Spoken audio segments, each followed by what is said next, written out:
gönlüm bir ateş düştü. Yanar yanar yanar ümit gönlümün ekmeği. Umar ha umar umar ellerim ak gönlüm. O şirin tırnakları nerelere gizlesin şu avucumdasın. Otomobili tamir etmedi dün bizim tamirhane. Görür görmez nurlara başladım ben sevmeye. Yanımda uzun etek dalga dalga saçları.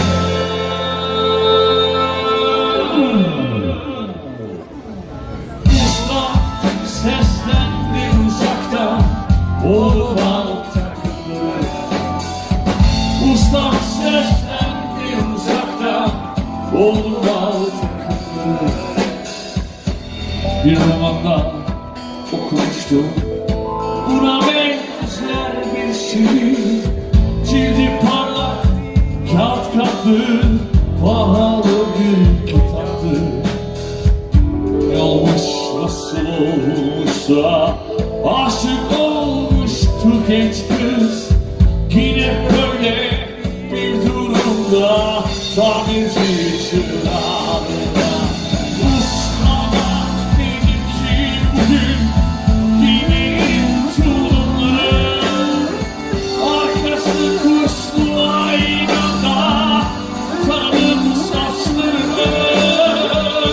Gelecekti bugün beni arabayı almaya. O romandaki hayali belki gerçek yapmaya. Romanlardaki hayali belki